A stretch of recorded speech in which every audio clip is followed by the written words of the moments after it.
हमारे देश के लिए दुर्भाग्य की बात है कि पुरानी 300-400 साल पुरानी बातों को उखाड़कर उस पे चर्चा हो रही है। और सबसे ज़्यादा शर्म और हास्यास्पद बात ये है कि जिसे हम देश का नेशनल मीडिया कहते हैं, वो मीडिया औरंगजेब जैसे बेफिजूल के मुद्दे को अपने प्राइम टाइम पर बड़ी शान से चला रहा है। अबू आजमी साहब ने अगर कोई बात कही या योगी आदित्यनाथ जी ने कोई बात कही तो ये बातें ज़्यादा अहम नहीं है। अहम ये है कि 21वीं सदी में जो हमारा देश चल रहा है, ये देश क्या रूस, अमेरिका, यूरोप और चाइना जैसी जो बड़ी बड़ी शक्तियां हैं उनके सामने कहीं हम ठहर पा रहे हैं? टेक्नोलॉजी के मामले में हम लोग अब कहाँ हैं? क्या हम औरंगजेब की बात करके, बाबर की, हुमायूं की बात करके, कठमुल्लेपन की बात करके, क्या हम पिछली दसियों साल जो पुरानी जो घटनाएं घट गई हैं उस पे टीका टिप्पणी करके, उस पे डिबेट करके देश को आगे तरक्की की राह पे ले जा सकते हैं? गोबर खाया जाता, भारत में गोबर खाया जा रहा। ये भी तो शर्म की बात है कि लोगों ने कैसी कैसी बीमारियों का इलाज निकाल लिया।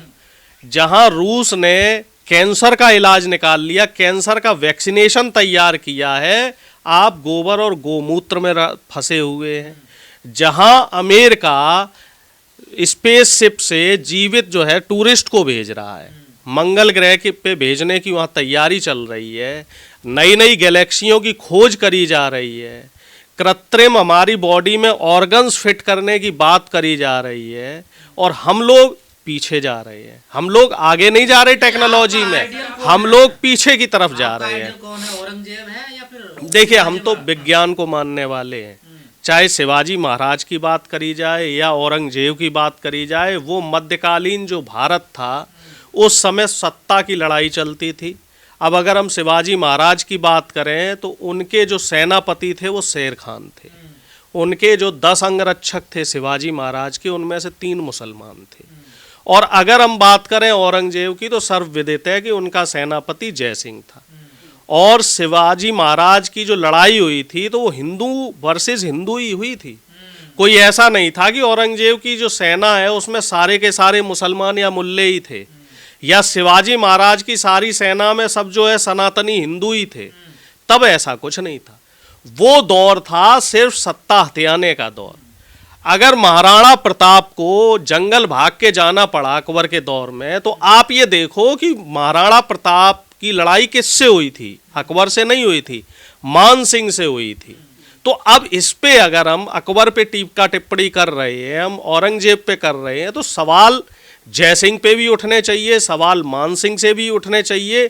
फिर मान सिंह और जय सिंह जैसे लोग महान कैसे हैं? जय सिंह के नाम पर जयपुर जो जिला बन गया है, जो राजस्थान की राजधानी है, तो उसे शर्म का प्रतीक माना जाना चाहिए क्योंकि उसने शिवाजी महाराज से लड़ाई लड़ी है। मान सिंह के नाम पे दिल्ली में रोड है और वो महाराणा प्रताप को जो है जंगल भेज दिया था, लड़ लड़ के महाराणा प्रताप को पीछे हटना पड़ा था, तो वो भी एक शर्म की बात है। आप अकबर को, आप बाबर को, आप हुमायूं को, आप औरंगजेब को, इनको तो हिकारत की दृष्टि से देखते हो। आप शेरशाह सूरी को कहते हो कि वो विदेशी नागरिक है। लेकिन हमें ये भी देखना चाहिए कि शेरशाह सूरी जब हमारे देश में आया तो जो ग्रांड ट्रक रोड है ये उसी की बनाई हुई है। सड़कों के चारों तरफ जो पेड़ लगते हैं दोनों तरफ, ये उसी की दूरदृष्टि का नतीजा है। कह रहे हैं कि यूपी को इलाज कर देंगे हम इसका। तो योगी जी जाके महाराष्ट्र में भी तो इलाज कर सकते हैं। महाराष्ट्र अभी गए थे योगी जी, तो वहाँ जाके अबू आजमी का इलाज कर देते। और यहाँ पे योगी आदित्यनाथ जो तमाम मरीज उत्तर प्रदेश के हैं जिनको एम्स दिल्ली रेफर किया जाता है, उनका इलाज तो कर नहीं पा रहे। अतः महाराष्ट्र से जो अबू आजमी है, जो बिल्कुल मतलब हर तरीके से हमें तो लगता है धन धान्य से परिपूर्ण है, उनका इलाज करने की बात कर रहे हैं योगी आदित्यनाथ। इनके मन में ज़्यादा औरंगजेब है। सो हमें तो लग रहा है कि योगी आदित्यनाथ जी सपने में भी औरंगजेब का ही सपना देखते होंगे, बाबर का ही सपना देखते होंगे। योगी आदित्यनाथ जी को शर्म नहीं आती है कि एक ऐसे नाविक की बात करी कि उसने 30 करोड़ रुपए कमाए, जो कि हिस्ट्री सीटर है, क्रिमिनल है। क्रिमिनल बैकग्राउंड का एक ऐसा व्यक्ति जो वसूली करके पैसे कमा रहा है, आप विधानसभा के अंदर उसकी बात कर रहे हैं बिना आंकड़ों। जानकारी दे दी ना योगी जी को। तो योगी जी क्या पट्टा लगा के जो बिल्कुल है सो रहे थे? योगी जी पढ़ नहीं सकते, जान नहीं सकते, देख नहीं सकते। जब कोई काम गलत हो जाए तो वो सब अधिकारियों ने गलत किया, जब कोई काम बढ़िया हो गया तो उसका श्रेय भी अधिकारियों को दे दिया करो। तब अगर क्रेडिट लेने का नंबर आता है तो क्रेडिट मुख्यमंत्री लेंगे, क्रेडिट प्रधानमंत्री लेंगे।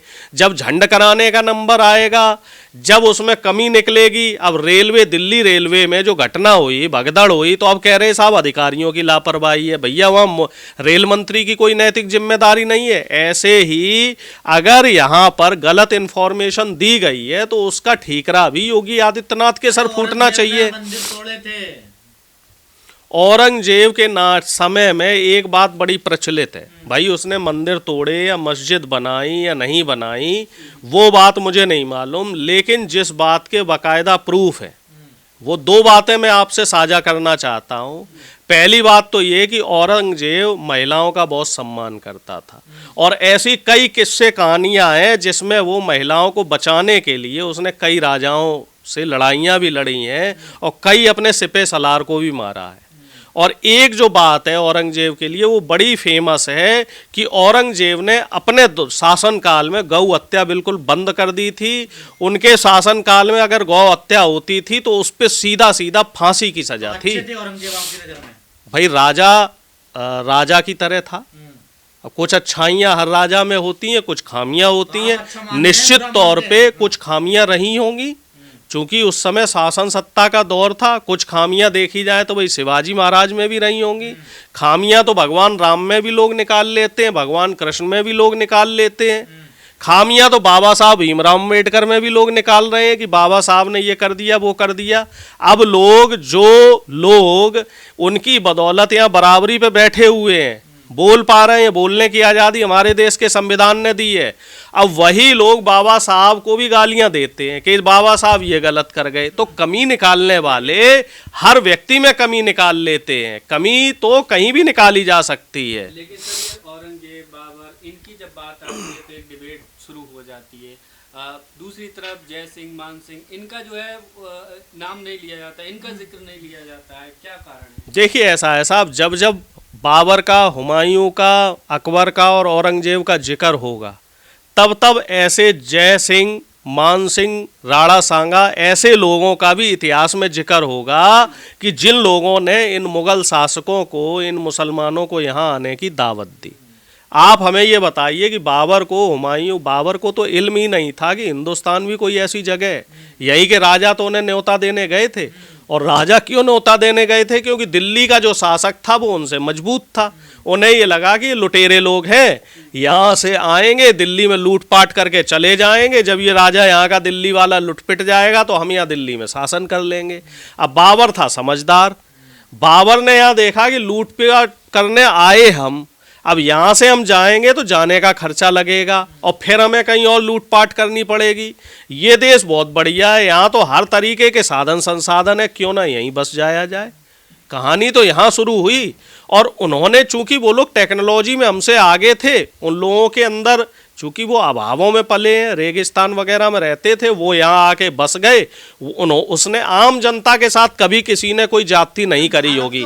अगर आम जनता के साथ जाति करी होती तो एक जो कहते हैं ना आंदोलन खड़ा हो जाता। जैसे अंग्रेजों ने टैक्स के नाम पर गरीब लोगों के ऊपर भी टैक्सेस लिए, इसी वजह से अंग्रेजों को इंडिया में, जो हमारे देश में हिंदू मुसलमान सबने मिलके उनके खिलाफ क्रांति करी और उन्हें भगाया।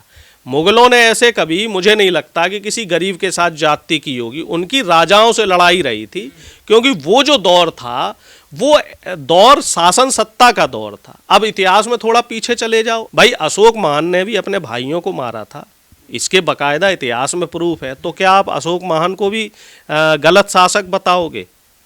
अशोक का जो साम्राज्य था उसमें ये कहते हैं कि उन्हें अपने कई रिश्तेदारों से लड़ाइयाँ लड़नी पड़ी थी। तो ये उस समय का दौर ऐसा था। कौरव भी पांडवों से लड़े थे, वो भी तो सगे भाई थे। ये है सर, अखिलेश यादव अकेले पड़ गए इस मुद्दे पे। कोई अकेला ने साथ छोड़ दिया, कोई अकेला नहीं पड़ा। सबने साथ छोड़ दिया। आप लोगों के हिसाब से ही अकेले पड़े होंगे। ठाकरे कह रहे हैं कि गलत बोला।